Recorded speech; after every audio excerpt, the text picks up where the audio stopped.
ভারতের উপরে আপনি বিশ্বাস করা যায় না যে তারা পানি ঠিক মতো দিবে। শিলিগুড়ি করিডোরের কাছে খুব সংবেদনশীল একটা স্পর্শকাতর এলাকা ভারতের জন্য, কৌশলগত। সেখানে চীন এই ধরনের একটা প্রজেক্ট করবে, বলা হচ্ছে যে চীনের এখানে ছদ্মবেশে সামরিক উপস্থিতি থাকবে, নানা রকম গোয়েন্দা পর্যবেক্ষণ ভারতের উপর থাকতে পারে। সে কারণে ভারত এটা নিয়ে, ভারত অ্যাকচুয়ালি পানিকে জিওপলিটিক্যাল উইপেন হিসেবে ইউজ করে, যে বর্ষাকালে পানি বেশি কায়দা করে ছেড়ে দেয়, আবার গ্রীষ্মকালে মানে শুষ্ক মুষ্কে পানি আটকায় দেয়, যাতে বাংলাদেশ থাকে এই মানে তাদের কাছে অনেকটা নতজানু থাকে। ভূ রাজনৈতিক একটা সমস্যা আছে, যে ওইটা শিলিগুড়ি করিডোরের কাছে, সেইখানে চায়নারা যদি এখানে মাননীয় প্রধানমন্ত্রী মালয়েশিয়া হয়ে চীন সফর করলেন। চীন সফরকে নিয়ে নানা রকম আমরা উৎসাহ উদ্দীপনার কথা শুনেছি। এটি খুব সাধারণ বা রুটিন মাফিক সফর নয়, এটির নানা রকম গুরুত্ব রয়েছে, তার রাজনৈতিক, ঐতিহাসিক এবং কূটনৈতিক গুরুত্ব রয়েছে। তিস্তা মহাপরিকল্পনা বাংলাদেশের খুবই একটা উচ্চাভিলাষী বা একটা গুরুত্বপূর্ণ পরিকল্পনা আমরা বলতে পারি, অনেকদিন থেকেই আমরা শুনছি। এবার কথা ছিল যে চীনে গিয়ে মাননীয় প্রধানমন্ত্রী চীনের সাথে এই বিষয়ে এক ধরনের চুক্তি করবেন, অথবা একটা সুনির্দিষ্ট একটা খবর নিয়ে আসবেন যে চীন এই কাজটা শুরু করছে। আমরা তিস্তা মহাপরিকল্পনার কাজ শুরু হচ্ছে বা কোনো রকম চুক্তি দেখলাম না, সেখানে এমওইউ স্বাক্ষর হয়নি, বা সমঝোতা স্বাক্ষর যেখানে আছে সেখানে কিভাবে আছে আমরা জানি না। এটি একটু জানতে চাই যে এটি নিয়ে কতটা আলোচনা হয়েছে বা কী অবস্থায়, মানে কূটনীতির কী অবস্থায় আছে চীনের সাথে তিস্তা মহাপরিকল্পনাটা নিয়ে। এটা একটা ধোঁয়াশার ব্যাপার। এত বছর পর্যন্ত আমরা শুনে আসতেছি যে তিস্তা মহাপরিকল্পনা, আমরা শুনি না যে তিস্তা প্রকল্প। যেমন আমরা পদ্মা ব্যারাজের কথা শুনি প্রকল্প, সেখানে প্রি ফিজিবিলিটি স্টাডি হয়েছে, ফিজিবিলিটি স্টাডি হয়েছে, স্কোপিং হয়েছে, এনভায়রনমেন্টাল ইম্প্যাক্ট স্টাডিজ হয়েছে, যত রকমের বিষয় আছে, হাইড্রোলজিক্যাল সার্ভে হয়েছে, যা কিছু দরকার সেগুলি করে কিন্তু তারা একটা ডিজাইন করছে এবং তারা একটা এস্টিমেট করছে। তিস্তার ব্যাপারে কি এটা হয়েছে? হয় নাই। কিন্তু আমরা পরিকল্পনায় বলতেছি তিস্তার ব্যাপারে যেটা করে আসছেন আমাদের মাননীয় প্রধান। একটু জানতে চাই, মানে তিস্তা প্রকল্প বা তিস্তা মহাপরিকল্পনার মধ্যে পার্থক্য আছে কি? পার্থক্য হচ্ছে প্রকল্প হচ্ছে অলরেডি আপনার একটা প্রজেক্ট, আর পরিকল্পনা হচ্ছে আপনি প্ল্যান করতেছেন। পরিকল্পনা নতুন যুক্ত হলো কিনা? পরিকল্পনাটা হচ্ছে যে এইখানে ফিজিবিলিটি স্টাডি করবে, এনভায়রনমেন্টাল স্টাডি করবে, এইসব বিষয় কিন্তু তাদের ভিতরে একটা এমইউর মতো হয়ে গেছে। অর্থাৎ চীন এখন করবে আপনার যে এনভায়রনমেন্টাল স্টাডি করবে, ফিজিবিলিটি রিপোর্ট তৈরি করবে, প্রি ফিজিবিলিটি স্টাডি করবে, যে এখানে কীভাবে কাজটা করবে। বললেই তো হবে না, সেখানে অলরেডি একটা আপনার কিন্তু এই বাঁধ আছে, ব্যারেজ কিন্তু আছে, সেই ব্যারেজকে কীভাবে মডিফাই করতে পারবে, অবজেক্টিভ কী হবে। ভারতের থেকে পানি যদি, এখন তো তারা শুষ্ক মুষ্ক পানি দেয়ই না, সামান্য কিছু পানি আসে, তারা বলে যে 85% পানি গজলডোবা ডাইভার্ট করে নেয়। আমার ধারণা তারা সবই নেয়, কিছু কিছু আসে আর কি, কিছু বেস ফ্লোটও আসে। তো সেই পরিপ্রেক্ষিতে কিভাবে ডিজাইন করবে, অর্থাৎ এখানে মূল অবজেক্টিভই হবে যে বর্ষাকালে যে বিপুল পরিমাণ পানি আসে, সেই পানিকে মানে আপনার ধরে রাখতে হবে। এখন ধরে রাখবেন কেমনে? ধরে রাখা যায়, যেমন পদ্মা ব্যারেজে করা হচ্ছে ইন স্ট্রিম, অর্থাৎ নদীর ভিতরেই তারা কয়েক মিটার মানে পানি ধরে রাখবে, উঁচা করে রাখবে, দুই সাইড দেওয়া ইন স্ট্রিম তারা করবে, স্টোর করবে, সেইটাকে তারা আশেপাশে নদীতে দেবে। কিন্তু এখানে কি করবে? এখানে কি ইন স্ট্রিম করবে, না অফ চ্যানেলে স্টোর করবে, নাকি আপনার ওই ডিস্ট্রিবিউটেড স্টোরেজ চেইন করবে, যেটা মোর অ্যাডভান্স সিস্টেম বর্তমানে, যে ডিস্ট্রিবিউটেড স্টোরেজ চেইন। অর্থাৎ আপনার যে সবগুলি চ্যানেল তো প্রতি বছর হয় না, ইউজড হয় না। আপনি ধরেন 8টা 10টা বা 100টা চ্যানেল আছে, চ্যানেলকে আপনি রেগুলেট করবেন, রেগুলেটর দেবেন, এমব্যাঙ্কমেন্ট করবেন। বর্ষাকালে এখানে পানি ধরে রাখতেছেন, আপনার বিলে পানি ধরে রাখতে পারেন। আপনার যে ছোট ছোট যে শাখা নদী, উপনদী, সেইগুলিকে এমব্যাঙ্কমেন্ট দেওয়া, আপনার দুই পাশে রিজার্ভার হিসেবে থাকবে, সব রিজার্ভার হিসেবে থাকবে নদী সব। আপনার এখানে জিনিসটাই হচ্ছে যে আমাদের সেলফ সাফিসিয়েন্ট হতে হবে। ভারতের উপরে আপনি বিশ্বাস করা যায় না যে তারা পানি ঠিক মতো দিবে। কিন্তু আমরা আমাদের দাবি ছাড়বো না, আমরা আমাদের যে নেগোসিয়েশন চালাই যেতে হবে। আমাদের ন্যায্য হিস্যার জন্য তারা তো এই পানি, তিস্তার পানি তারা মহানন্দা অববাহিকা নিয়ে যাচ্ছে। মঞ্জু ভাই, সেটা আমরা একটু আলাদা করে আলোচনা করব যে ভারতের সাথে তো আসলে তিস্তা নদী ভারত থেকে এসেছে, ফলে এখানে যদি আমরা পূর্ণ পরিকল্পনা বাস্তবায়ন করতে চাই, ভারতের সাথে কি ধরনের সম্পর্ক বা সহযোগিতা লাগবে বা তারা কতটা অসহযোগিতা করতে পারে আমাদের, সেক্ষেত্রে আমাদের করণীয় কি সেটা নিয়ে একটু আলোচনা পরে করব। মানে প্রাথমিকভাবে যে আসলে আপনি কি মনে করছেন তিস্তা মহাপরিকল্পনায় চীন আগ্রহ প্রকাশ করেছে এবং চীন কাজ করেছে বলে মনে করছে, সেটি কি অর্থায়ন বা পুরো প্রকল্প তারা বাস্তবায়ন করবে এমন কোনো আলোচনার খবর? না, এরকম আলোচনা হয়েছে যে তারা প্রথমত তারা একটা প্রজেক্ট ডেভেলপমেন্ট করবে, একটা প্ল্যান করবে, একটা ডিজাইন করবে, তারপরে তাদের অর্থায়ন কি হবে সে সব কিছু পরের ধাপে, কিন্তু প্রাথমিক ধাপটা কিন্তু ফিজিবিলিটি রিপোর্ট কি চীন কি এর আগে দিয়েছিল, মানে ফিজিবিলিটি স্টাডি কিছুটা হয়েছিল, এটা তেমন ভাবে হয় নাই। ওরা যে পাওয়ার চায় না যে একটা এই দেখাইছে ভিডিও দেখাইছে, ওইটা কনসেপ্ট পেপার ছিল।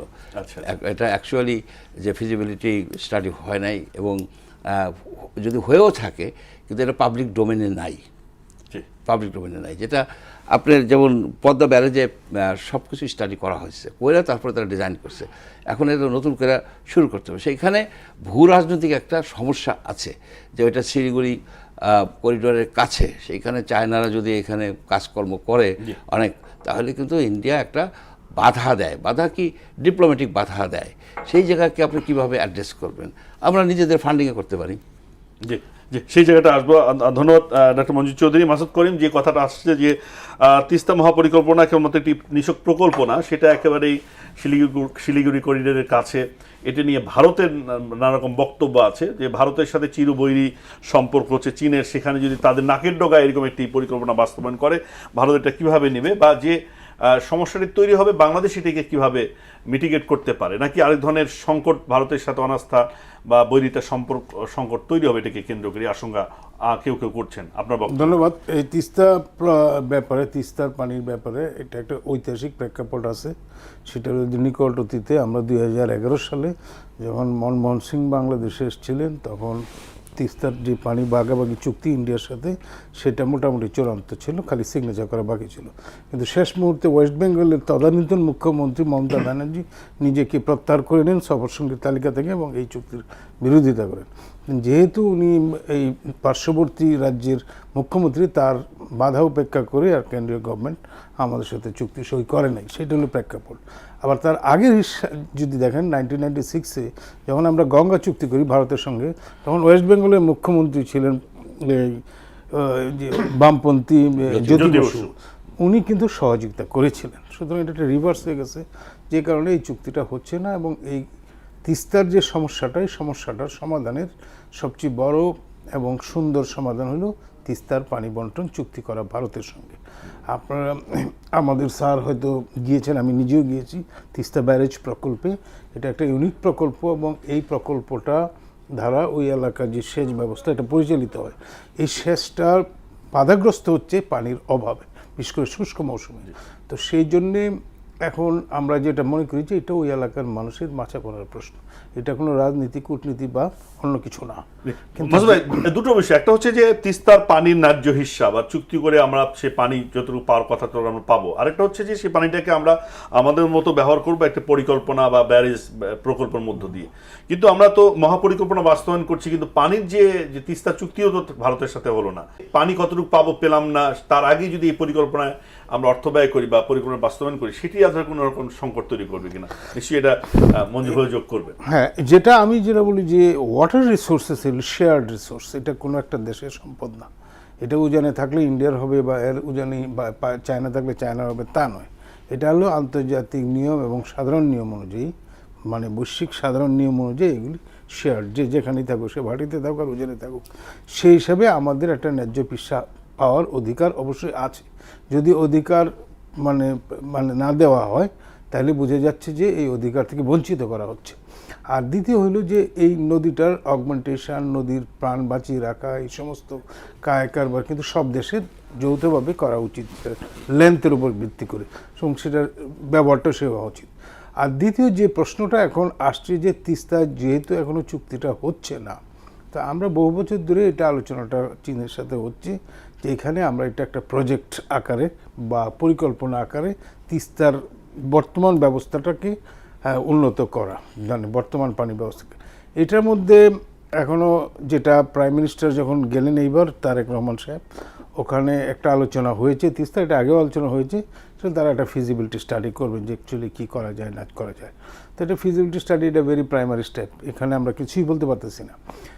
চায়নাতে তারা এগুলি যা করে এই সমস্ত নদীর ক্ষেত্রে, সেই অভিজ্ঞতা থেকে আমি বলতে পারি যে তারা যেটা করে যে নদীটার ফ্লোটা বাড়িয়ে দেয়, মানে ড্রেজিং করে, দুই পারে করে, মানে সংরক্ষণ করে, মানে হ্যাঁ সংরক্ষণ করে, এই সংরক্ষণ করে আবার দুই পারে ইকোনমিক অ্যাক্টিভিটিস করে, যেমন ছোট ছোট শিল্প কারখানা, ওয়ার্কশপ, দোকানপাট এইগুলি করে। এইভাবে কর্মসংস্থান সৃষ্টি, এটা নানা রকম মোড আছে। এখন যে কথাটা এখন বেশিরভাগ মানুষে বলে সেটা হলো যে এখানে একটা বিরাট রিজার্ভার করে বর্ষাকালে পানি সংরক্ষণ করবে, এটা দিয়ে আবার সেচ করবে। ইট ইজ আমার সাধারণ দৃষ্টিতে, স্যার এক্সপার্ট ভালো বলতে পারবেন, এটা অসম্ভব ব্যাপার। কারণ এনে এত জায়গা নাই যে সারা বছর এনে রাইখা, মানে এটা একটা ঘনবসতিপূর্ণ কৃষি অঞ্চল মানে এলাকা। আমি ওই এলাকার একটা নদী ভাঙন প্রবণ এলাকাও, আপনার 30টা না কয়টা নদী আছে যেখানে আমরা বলি কুড়িগ্রাম বা গাইবান্ধা বা এই সমস্ত অঞ্চলগুলি, লালমনিরহাট, দরিদ্র কারণ হলো এই নদী ভাঙন। ওই সব এলাকায় রিজার্ভার করে বড় করে পানি সংরক্ষণ করে, এটা হিউজ, এবং এরকম জায়গাও নাই। সুতরাং এখানে প্রজেক্টের রূপরেখাটা কি হবে সেটা কিন্তু আমাদের কাছে এখনো অস্পষ্ট। কিছুটা স্পষ্ট করবেন কিনা ডক্টর মঞ্জুর চৌধুরী, যে না এখানে যেটা হচ্ছে যে করার সুযোগ আছে কিনা সেটা না। মাসুদ করিম সাহেবের কথাটা কিন্তু কারেক্ট। বর্তমান সময় যে হিউজ যে বাদ দিয়ে পানি এক জায়গায় রিজার্ভ করে রাখা, তাতে এনভায়রনমেন্টাল ইম্প্যাক্ট হয়। যেমন আমরা আমাদের কাপ্তাইতে দেখছি অনেক গ্রাম ট্রাম ডুবাই দিতে হয়েছে। পদ্মা জায়গাটায় ওইখানে করছে যদিও নদীতেই, কিন্তু আধুনিক যে ট্রেন্ড হচ্ছে যে আপনি নদীকে কন্ট্রোল করবেন না, ন্যাচারালভাবে থাকবে। আমাদের যে তিস্তা নদীটা, এটা কিন্তু ব্রেইডেড রিভার, যেহেতু পানি আসে না, পানি ঠিকমতো আসে না, পানি যদি স্লো হয়ে যায় তখন কিন্তু নদীতে চর পড়ে। আজকে এই চ্যানেল আছে, কালকে ওই চ্যানেল, অনেকগুলি চ্যানেল আছে। অর্থাৎ এই নদীর ভিতরেই বিভিন্ন চ্যানেলে হাইড্রোলজিস্ট আমার সাথে আলাপ, হয়তো আমি আলাপ করি, এই নদীর এই চ্যানেলগুলিকে অফ চ্যানেলগুলিকে আপনি ইউটিলাইজ করতে পারেন, সেখানে পানি রাখতে পারেন। আবার ছোট ছোট কিছু নদী আছে যে নদীগুলি শুষ্ক মৌসুমে শুকিয়ে যায়, কোনো পানি নাই, সেখানে যদি আপনি পানি ধরে রাখেন তাতে সাবস্ট্যান্সিয়াল সমস্যাটা সমাধান হবে। মানে সেটা কতটুকু পানি ধরে রাখা যাবে যদি প্রবাহ উপর থেকে না থাকে? শুষ্ক মৌসুমে প্রবাহ শুনেন, এখানে যে একটা একদমই পানি দিচ্ছে না ভারত। একটা বিষয় হচ্ছে কি যে বর্ষাকালে প্রচুর পানি আসে। এ পানি বেশিরভাগ পানি আপনার 1.1 ট্রিলিয়ন কিউবিক মিটার পানি আসে, এখানে ব্যাপক পানি আসে। আপনার গঙ্গার পানি, মেঘনার পানি, ব্রহ্মপুত্রের পানি, এই তিস্তা এসে ব্রহ্মপুত্রতে যোগ হয়। এই পানিগুলি কিন্তু এই চাঁদপুরের ওই মেঘনা মোহনা দিয়ে চলে যায়। এখন এই পানির যদি একটা অংশ, পানি যদি আপনার 5 BCM মানে বিলিয়ন কিউবিক মিটার পানি যদি আপনি স্টোর করতে পারেন, সেই পানিটা আপনি ইউজ করবেন কখন? যখন জানুয়ারি টু মে বলা হয়। আমি মনে করি কি মার্চ এপ্রিল এই সময়টায়, যখন চৈত্র বৈশাখ, এই সময়টা সব শুষ্ক মৌসুমে, সেখানে যদি আপনি কন্ট্রোল ওয়েতে ইউজ করেন এবং আপনি সেখানে ড্রিপ ইরিগেশনে যান, আপনি যদি ফসল আপনার ফ্লাড ইরিগেশন করলেন না, ঠিক আছে মঞ্জুর ভাই, সলিউশন একেবারে সাবস্ট্যান্সিয়াল সলিউশন হবে, কিন্তু একবার ফুল সলিউশন হবে না কেন? আসলে একটা নদীতে যদি ভারত যেভাবে পানি আটকাই দেয়, এইভাবে তো একটা নদী বাঁচতে পারে না। ডালিয়া পয়েন্টে তো বাংলাদেশে একটা বাঁধ আছে তিস্তায়, কিন্তু সেখানে তো যেটি বলছেন যে শুষ্ক মৌসুমে বাঁধের ওপারেও কিন্তু চর পড়ে যায়, সেটা তো খুব কাজে লাগছে না। মানে কাজে লাগছে না কেন? এটাকে তো প্রবাহ নিশ্চিত না করে, মানে ভারতের সাথে সেই ন্যায্য হিস্যাটা আদায় না করে আমরা এই ধরনের পরিকল্পনার দিকে যাচ্ছি, সেটি কতটা যুক্তিযুক্ত, এটা যদি একটু মন্তব্য। আচ্ছা, যদি ধরেন বাংলাদেশ কিন্তু 55 ইয়ার্সে মাত্র একটা চুক্তি করছে, আর 2টা চুক্তি ফেনী নদী আর কুশিয়ারা, এটা মাইনর, অত্যন্ত মাইনর চুক্তি। একটা চুক্তি হলো গঙ্গা চুক্তি। গঙ্গার কিন্তু আরও যে চুক্তিগুলি ছিল, চুক্তি না, ট্রিটি না, ওগুলো ছিল এগ্রিমেন্ট, MOU এই ধরনের। বর্তমানে যে গঙ্গার চুক্তিটা আছে, সেই চুক্তিটা কিন্তু পারফেক্টও চুক্তি না। এখানে এই চুক্তির ফলেও কিন্তু আমাদের কিন্তু এই সাউথ ওয়েস্টের নদীগুলি বাঁচে নাই। সুন্দরবনে কিন্তু এই হচ্ছে, লবণাক্ততা হচ্ছে। অর্থাৎ এই চুক্তিটাকে আপনার ইমপ্রুভ করতে হবে। ম্যাচ শেষ হয়ে যাচ্ছে ডিসেম্বরে, ডিসেম্বরে 11 ডিসেম্বর শেষ হচ্ছে, কিন্তু সেটা কি কোনো উদ্যোগ নেওয়া হয়েছে বাংলাদেশের পক্ষ থেকে, বা আদৌ চুক্তি নবায়ন ভারত যদি না করে বা করবে কিনা সেটা নিয়ে একটু প্রশ্ন। ভারত তো এখানে নানাবিধ সিগন্যাল দিচ্ছে যে তারা এটা করবে না। আরেকটা বিষয় হচ্ছে, যদি করেও এই চুক্তি দিয়ে আপনি কি করবেন? এই চুক্তিতে আপনি কী করবেন? এই চুক্তি তো 30 বছর ছিল, কিন্তু আপনার কি নদী বাঁচছে? আপনার কি গড়াই নদী বাঁচছে? আপনার কি মধুমতি বাঁচছে? আপনার কি হিসটা বাঁচছে? আপনার কি সুন্দরবন বাঁচছে? বাঁচে নাই। এইখানে ভারতের সাথে আমাদের কঠিনভাবে হোক বা মানে ইন্টেলিজেন্ট ওয়েতে ডিপ্লোমেসি করতে হবে, কারণ শুষ্ক মৌসুমে ফারাক্কা পয়েন্টে যে পানিগুলি আসে, পানি হলো নেপালি নদীর পানি, হিমালয়ের পানি, 75% পানি আপনার সেই ঘাগর নদী, আপনার গণ্ডক নদী, কোশি নদীর থেকে এই হিমবাহ গলা পানিগুলি আসে। আর শুষ্ক মৌসুমে তো আপনার বৃষ্টি হয় না, বৃষ্টি না হওয়ার ফলে উপরে থেকে তো পানি আসে না। এই যে যমুনার থেকে পানি কিন্তু গঙ্গায় আসেই হয় না, জমা হয় না, যার ফলে নেপালকে কিভাবে আমরা আরও ইনভলভ করতে পারি যাতে তারা ওইখান থেকে আরও বেশি পানি ছাড়ে। কিন্তু এরা আবার কী করছে, এইসব যে নেপাল থেকে যে পানি আসে সেখানে কিন্তু বাদ দিয়ে রাখছে ভারতকে নেপালের মধ্যে বাদ দিছে। সেই পানি দিয়ে তাদের ইরিগেশন করে, উত্তরপ্রদেশে ব্যাপক ইরিগেশন করে এবং নেপালও করে। সেক্ষেত্রে আমরা আন্তর্জাতিক আদালতে যেতে পারি কিনা? আন্তর্জাতিক আইন আছে, কিন্তু সেটি বাংলাদেশ করলে তার সুবিধা অসুবিধা কি? আচ্ছা, প্রথমত আপনি কি আন্তর্জাতিক আইনে যে যাবেন, যে এই যে ইউএন কনভেনশন 1997-এর যেটা এই লেটেস্ট আপনি কি সাইন করছেন, র্যাটিফাই করছেন? এই যে আমরা বলি, আপনি এখানেও তো বলছি, এই যে গেল যে পরিবেশবাদিনী এই যে রিজওয়ানা, রাইট, তাকে আমরা কতবার বলছি আপনারা সাইন করেন। সেটা না করে সে ওই যে 93-2 একটা কনভেনশন সেটাকে সাইন করছে, সেটা ইউরোপিয়ান নদী টদীর সেটা কিন্তু অতটা শক্তিশালী না। 97-এরটা শক্তিশালী, তারা কিন্তু সাইন করে নাই, এই গভর্নমেন্টও এখনো সাইন করে নাই। সেই সুবিধাটা কি আমরা পাবো না? আপনি যে চুক্তি সাইন করেন নাই সেই চুক্তির সুবিধা আপনি কীভাবে পাবেন? ভারত তো এই চুক্তির প্রথমত বিরোধিতা করছে এই প্রথম থেকে। এখন আপনি যদি সাইন করেন তবু আপনার কিছুটা হয়, এই মানে রাটিফাই করেন, তাহলে আপনার কিছুটা আপনার সুযোগ সুবিধা পান, আইনি। আরো অনেকগুলো প্রসঙ্গ আছে, আমরা ছোট করে একটু অল্টার করতে চাই। মাসুদ ভাই, যে প্রশ্নটা আমি আগে করেছিলাম আপনি জবাব পাইনি, আপনি অন্যটা বলেছেন, যেটা হচ্ছে যে একেবারেই ভারতের কাছে, যে শিলিগুড়ি করিডোরের কাছে খুব সংবেদনশীল একটা স্পর্শকাতর এলাকা ভারতের জন্য, কৌশলগত। সেখানে চীন এই ধরনের একটা প্রজেক্ট করবে, বলা হচ্ছে যে চীনের এখানে ছদ্মবেশে সামরিক উপস্থিতি থাকবে, নানা রকম গোয়েন্দা পর্যবেক্ষণ ভারত উপর থাকতে পারে। সে কারণে ভারত এটা নিয়ে এক ধরনের নাখোশ। তো এই জায়গাটুকুতে আসলে কি ধরনের প্রভাব? এটাই বিরাট সমস্যাটা হলো যে হলো ইন্ডিয়া এই চুক্তিটা আমাদের সাথে এখনো করতেছে না, করবে বলছিল। এখন তো কোনো বাধা দেখতেছি না, কারণ এখন যেহেতু বিজেপির সরকার। তিস্তা প্রজেক্টের কথা বলছি, হ্যাঁ, চীন যদি করে থাকে না, আমি বলতেছি যে তিস্তার যে চুক্তিটা, সেই চুক্তিটা ওয়েস্ট বেঙ্গলের বাধার জন্য, বিশেষ করে মমতা ব্যানার্জি বাধার জন্য হয়নি। এখন তো ওয়েস্ট বেঙ্গলে ক্ষমতা হইল বিজেপি সরকারের, হ্যাঁ, তো সেইখানে বাধা হওয়ার কথা না। এখন যদি ইচ্ছা না থাকে তাহলে কত বাধাই হইতে পারে, এক। আর দ্বিতীয় হইল যে যেহেতু ওনারা করবেন না, তো আমরা বিকল্প হিসেবে চেষ্টা করতেছি যে এখানে একটা প্রজেক্ট করা বা পরিকল্পনা করা, এবং সেই জায়গায় চাইনিজরা এখানে কারিগরি সহযোগিতা, আর্থিক সহযোগিতা তারা দিতে রাজি আছে। কিন্তু মুশকিলটা হলো যে এই এলাকাটা সিকিউরিটিক্যালি, স্ট্র্যাটেজিক্যালি একটু স্পর্শকাতরতা আছে। কি স্পর্শকাতরতা? উত্তর পূর্বাঞ্চলের যে 7টা রাজ্য আছে ভারতের, তার সাথে ভারতের অবশিষ্ট অংশের এই ল্যান্ড যোগাযোগটা একটা শিলিগুড়ি করিডোর, একটা ন্যারো করিডোর দিয়ে এটাকে বলে চিকেন নেক বা মুরগির গলা।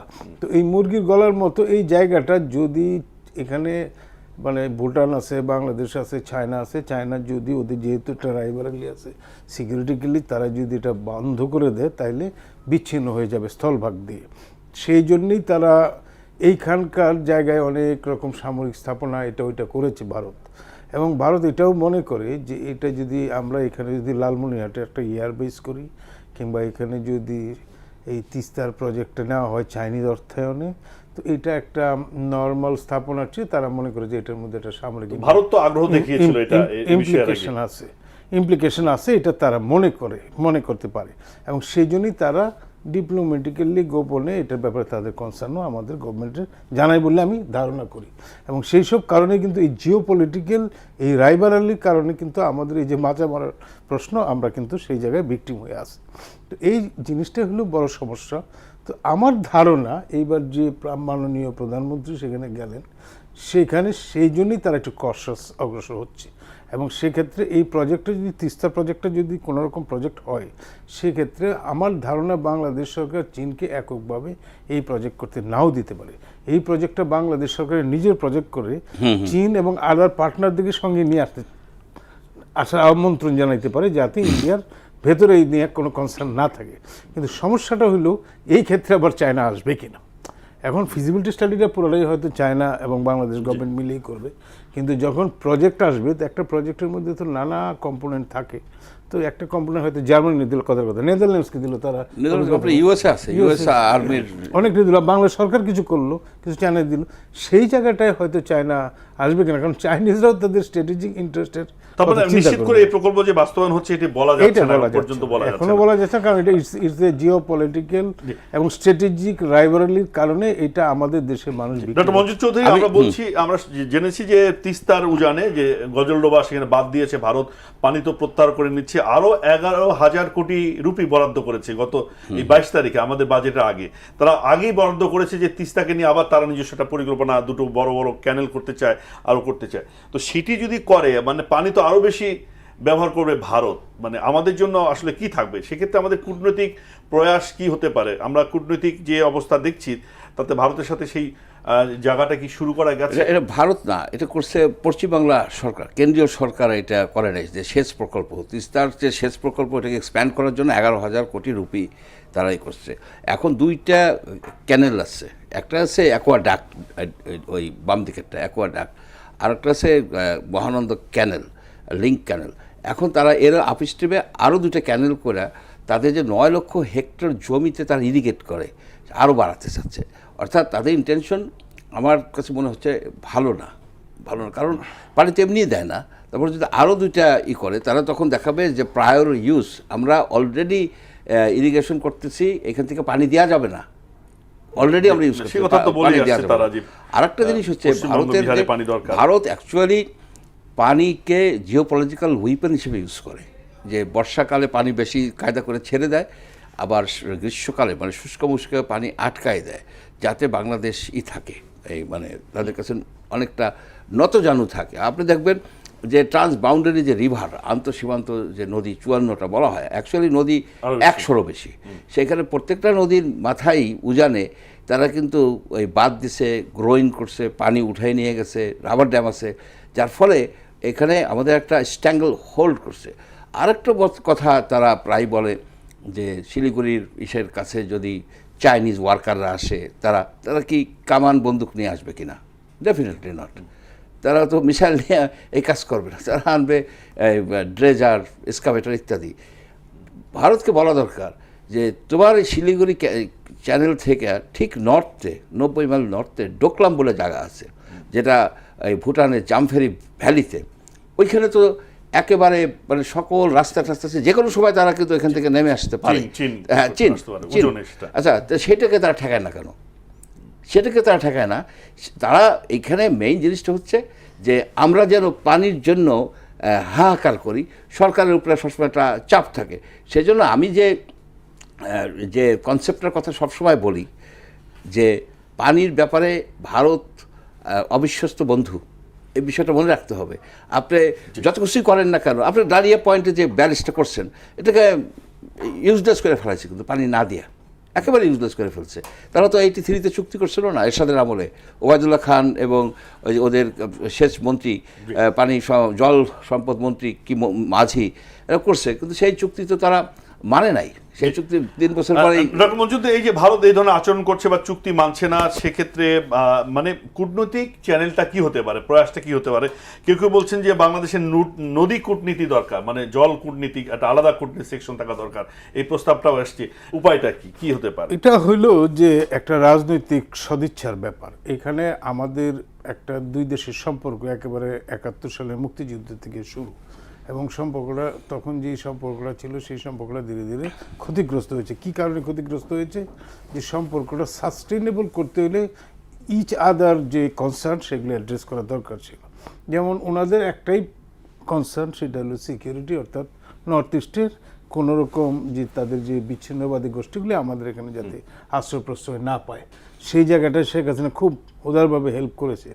কিন্তু এখন আমাদের একটা সবচেয়ে বড় কনসার্ন কিন্তু দেখা যাচ্ছে যে এই যে শেয়ারিং, এই যে রিভার রিসোর্সের শেয়ারিং, সেই জায়গাটায় ইন্ডিয়া থেকে আমরা খুব বেশি সহযোগিতা পাই না। গ্যাঞ্জেজের একটা চুক্তি ওনারা করেছিলেন, আর কোনো চুক্তিই হয় না 54টা নদীর মধ্যে। এমনকি আমরা মাঝে মাঝে বলেছিলাম যে অভিন্ন সব কয়টা নদীর একটা আমব্রেলা এগ্রিমেন্ট করেন, মানে এইসব আলোচনায় আগ্রহী নেই। দেখা যাচ্ছে যে আমাদের যেটা কনসার্ন সেই ব্যাপারে ভারত রিলাক্টেন্ট। এই কারণেই দেখা যাচ্ছে যে মানুষের মধ্যে ভারত বিরোধিতা, ক্ষোভ এইটা বেড়ে যাচ্ছে, যেটা 71-এ ছিল না। তো আমি মনে করি আমাদের কূটনৈতিক প্রয়াসের কোনো ঘাটতি আছে কিনা বা দক্ষতার কোনো ঘাটতি আছে কিনা, এটা আমি মনে করি যে এখন দেখেন এটাতে কূটনীতি তো কাজ করতেছে না। মানে 17 বছর শেখ হাসিনার সাথে সরকারের সাথে ভারতের ভালো সম্পর্ক ছিল, কিন্তু ওই সময়টাতেও কেন এই চুক্তিগুলো হলো না? হ্যাঁ, শেখ হাসিনার সময় তো তিস্তা চুক্তিটা হলো না, যদি গ্যাঞ্জেদারটা হয়েছিল। আমি যেটা মনে করি যে এটা সবচেয়ে বড় ব্যাপার হলো যে ওনাদের সঙ্গে পলিটিক্যালি বসা, এটা কূটনীতি দিয়ে যে খুব বেশি আগানো যাবে তা নয়। হাই লেভেল পলিটিশিয়ানরা যদি সদিচ্ছা না দেখায়, আদারওয়াইজ আমরা যদি ইন্টারন্যাশনাল কোর্টে যাই সেটা আমরা যেতে পারবো, কিন্তু সেই জায়গায় ওনারা যদি রাজি না হয় কোর্টে যাইতে, এবং অনেক কনভেনশন ওনারা রেটিফাই করে নাই, তো রেটিফাই না বাংলাদেশে তো করে নাই, বাংলাদেশেও করে নাই, ইন্ডিয়া তো করে নাই। তো সেক্ষেত্রে এগুলি যাওয়া ডিফিকাল্টিজ আছে। যদিও আমরা সমুদ্র সীমাটা ইন্টারন্যাশনাল করতে, কারণ বোথ পার্টি এগ্রি ছিল, সেটার এক অন্য ডাইমেনশন। এটার মধ্যে বোথ পার্টি এগ্রি নাই, তো সেই ক্ষেত্রে একটা সমস্যা হবে। আমি মনে করি যে এটা রাজনৈতিক সুসম্পর্ক প্রতিষ্ঠার মাধ্যমে তাদের সাথে আমরা এই যে জলের ভাগ নিতে পারি, কূটনৈতিক সম্পর্ক স্বাভাবিক করার মাধ্যমে কি সেটা সম্ভব নাকি এক ধরনের চাপ তৈরি করবার ভিন্ন রীতি বা পদ্ধতি নেওয়া যেতে পারে? আমি যেটা ব্যক্তিগতভাবে মনে করি যে যেহেতু আমরা সিকিউরিটির ক্ষেত্রে তাদেরকে হেল্প করতেছি, সুতরাং আমাদের কনসার্ন যদি ওনারা অ্যাড্রেস না করে, এবং এটা ইন্টারন্যাশনাল এবং জেনারেল কনভেনশন অনুযায়ী শেয়ার্ড রিসোর্সের সবাই ভাগ পাবে, সেই জায়গায় যদি তারা সহযোগিতা না করে, তাহলে সেটা যে সম্পর্কের জন্য উন্নতির জন্য সহায়ক নয়, সেই মেসেজটাও তাদেরকে দেওয়া দরকার। জি, মঞ্জু ভাই যোগ করবেন কিনা? মানে আমি একটু যোগ করতে চাচ্ছি। এখানে দেখেন, আমাদের যে পানি কূটনীতি বা জল কূটনীতি, এটা খুবই দুর্বল। আমাদের যে জয়েন্ট রিভার কমিশন করা হয়েছে, এটা একটা বৈঠক ভিত্তিক সংগঠন বা অর্গানাইজেশন, বৈঠক হয়, চা বিস্কিট খায়, তারা চা বিস্কিটও খায়, বৈঠক হয়। এখানে দরকার হচ্ছে যে আপনার একটা ডেডিকেটেড একটা সেল করা দরকার, হয় জাতীয় নদী রক্ষা কমিশনের আওতাধীন অথবা ফরেন মিনিস্টার আওতাধীন। সেখানে হাইড্রোলজিস্ট থাকবে, ইকোলজিস্ট থাকবে, রিভার সায়েন্টিস্ট থাকবে, আপনার ইন্টারন্যাশনাল রিভার আইনের এক্সপার্টরা থাকবে। সবাই মিলে আপনার সব যুক্তি বাইর করতে হবে। যেমন ধরেন যে ক্যালকাটা বন্দর, প্রথমত ফারাক্কা বাঁধের আর দরকার নেই, ইট ইজ ইউজলেস। আমি বলি এই কারণে যে পানিটা নেয়, যে পানিটা তারা নিচ্ছে কলকাতা বন্দরের জন্য, সেখানে তো কলকাতা বন্দরকে তারা রক্ষা করতে পারে নাই। সেখানে প্রতি বছর 500-700 কোটি টাকা ড্রেজিং করতে হয়, মেনটেন্যান্স ড্রেজিং, এবং আরও 300 কোটি টাকা এই বছর এই করছে, আয় হয় 500 কোটি টাকা। মানে বাঁধের কারণে সেখানে পলি পড়ছে। বাঁধের কারণে না, পলি এমনিই পড়তেছে। এই নদীর ডাউন স্ট্রিমে যে Haldia, that's the main river port. আমরা যেমন নৌ প্রোটোকল করছি, 10টা প্রোটোকলের মধ্যে একটা দিচ্ছে কলকাতা বন্দর। আমাদের কলকাতা বন্দর দেওয়ার কোনো জাস্টিফিকেশন নাই, আমাদের পোর্ট অফ কল হবে হলদিয়া। আর একটা বিষয়, তাদেরকে বোঝানো যে বিহারে যে বন্যা হয়, পশ্চিমবাংলায় যে বন্যা হয়, 20 ফিট তলদেশ উঠে গেছে। আমরা কি পশ্চিমবাংলা, বিহার, উত্তরপ্রদেশের যারা এনভায়রনমেন্টালিস্ট আছে তাদেরকে নিয়ে আমরা কোনো সেমিনার করছি? আমরা তো সেমিনার করি, ওইখানে তো আন্দোলন হচ্ছে যে এই বাঁধটার আর কোনো প্রয়োজন নাই, এখানে পানি হয়ে যাচ্ছে। তাদেরও যদি উপকার হইতো বলতাম যে হ্যাঁ তাদের উপকার হচ্ছে, তাদেরও উপকার হচ্ছে না, আমাদের সর্বনাশ হয়ে যাচ্ছে। তার মানে নদী কূটনীতির একটা দরকার আছে, নদী কূটনীতির দরকার আছে। কারণ আপনি দেখেন, এই যে অ্যাডমিরাল খুরশিদ সাহেব ছিলেন ফরেন মিনিস্ট্রিতে, সে কিন্তু এক্সপার্ট ছিলেন এই নদী, এই যে ম্যারিন আইনে এক্সপার্ট ছিলেন। আমাদের সমুদ্র সীমার ক্ষেত্রে তার ভালো ওইখানে ভূমিকা ছিল। নদীর বিষয়েও একদল কূটনীতিক, হাইড্রোলজিস্ট, ইকোলজিস্ট, আইন বিশেষজ্ঞ নিয়ে একটা শক্ত একটা দল করা দরকার, মানে এবং আর ওই যে জেআরসিকে আরও বেশি শক্তিশালী করা দরকার। আরেকটা বিষয় হচ্ছে যে মাল্টি পার্টি সে যাওয়া দরকার ছিল। যেমন ধরেন এই সুযোগটা আমরা মনে হয় ইউজ করতে পারতাম, যেবার মাননীয় প্রধানমন্ত্রী যখন গেলেন চায়না গেলেন, এই এখন কিন্তু চায়না ব্রহ্মপুত্র নদীর উপরে এই অরুণাচল আর তিবেতের বর্ডারে গ্রেট বেন্ড বলে একটা জায়গা আছে, সেইখানে তারা একটা বিদ্যুৎ প্রকল্প করছে। সেটা হচ্ছে 60,000 মেগাওয়াট থেকে 70,000 মেগাওয়াট। আমাদের 18,000 মেগাওয়াট হচ্ছে ইনস্টল পাওয়ার, হিউজ, পৃথিবীর মধ্যে সবচেয়ে বড়। ওই নদীটার নাম হচ্ছে ইয়ারলুং শ্যাংপো, এই চায়নায়। এখন ভারত এখন সেখানে দিচ্ছে, মানে নানাবিধ কথা বলছে যে আমাদের এখানে পানি কম আসবে বা ফ্লো রেজিম চেঞ্জ হয়ে যাবে, কম বেশি আসবে, তারপরে যদি ড্যাম বাস্ট হয় তাহলে তো সর্বনাশ হয়ে যাবে। আচ্ছা, কিন্তু বাংলাদেশের উপর ইম্প্যাক্ট আছে।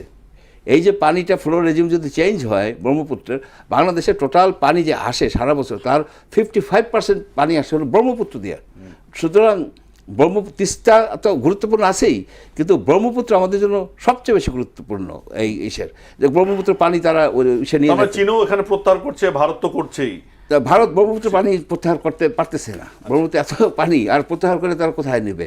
তারা চাচ্ছিল যে একেবারে পশ্চিম বাংলা দিয়ে বিহার টিয়ার হয়ে ওদিকে নিয়ে যাবে, সেটাও কিন্তু তাদের প্ল্যানিংয়ে আছে, আমরা যদি চায়নাকে বলতাম এই নিয়ে, এই ব্রহ্মপুত্র নদী নিয়ে কথা বলতাম, তাহলে হয়তো কি মাল্টি পার্টি একটা ওয়াটার ডিপ্লোমেসির ইনিশিয়েশন হতে পারতো।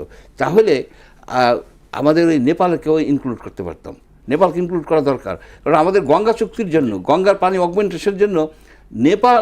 তাহলে সেই ধরনের কূটনৈতিক প্রয়াস বাংলাদেশের পক্ষ থেকে উদ্যোগ নিতে পারে যে চীন, নেপাল, ভারত, বাংলাদেশ মিলিয়ে এই সংকটগুলো ভারত সেটা মানতে চাইবে না। স্যারের এই জায়গাটার সঙ্গে আমি একটা জিনিস একটু যোগ করতে চাচ্ছি। আমার মনে আছে আমি গিয়েছিলাম 14 বছর আগে, টিপাই মুখে যে প্রজেক্টটা নিয়েছিল ইন্ডিয়া, এটা শেষ পর্যন্ত তারা করতে পারে নাই। তো সেই প্রজেক্টটা আমাদের দেখতে নিয়ে গিয়েছিল যে ওনারা কিছু করে নাই। ওখানে তখন কিন্তু বাংলাদেশে এই প্রজেক্টের বিরুদ্ধে, এনভায়রনমেন্টাল অ্যাসপেক্টের বিরুদ্ধে প্রচুর আন্দোলন হয়েছে, কিন্তু ওইসব আন্দোলন কোনোটাই কাজে লাগে না ইন্ডিয়ায়। ওখানকার লোকাল লোকেরা সেই আন্দোলনে যুক্ত হওয়ার কারণে এই প্রজেক্টটা বন্ধ হয়েছে আমাদের। আমি যেটা আমি বলতেছি এই কারণে যে এই নদীগুলি কিন্তু ওই যে রাজ্যগুলি আছে, যেমন এই বিহারে অনেক বেশি পানি প্রত্যাহার করতেছে, যে কারণে ওয়েস্ট বেঙ্গল পাচ্ছে না, উত্তরপ্রদেশ আরো নিচ্ছে, মানে প্রদেশে কিন্তু সমস্যা আছে। সুতরাং এটা আপনি যেটা বললেন যে কম্প্রিহেন্সিভ একটা সমাধান বা এটা বেসিন ওয়াইজ সমাধান, সেই জায়গায় আমার মনে হয় এই মানুষকে ইনভলভ করা দরকার, সব দেশের এবং নদী তীরের মানুষদেরকেও এখানে ইনভলভ করা দরকার, যাতে টেকনিক্যালি। আমি টিপাই মুখে একটু একটা করি, টিপাই মুখের যে তারা বিদ্যুৎ উৎপাদন করার কথা বলছিল 1400 মেগাওয়াট, খুব সম্ভব তুই ভাই নদী আর বরাক নদীর তো তুই ভাই নদী, বরাক নদী একটা লম্বা নদী, বরাক নদী আসে কিন্তু বাংলাদেশে ঢুকছে, ওখানে সুরমা এবং কুশিয়ারা, সিলেটে ঢুকছে।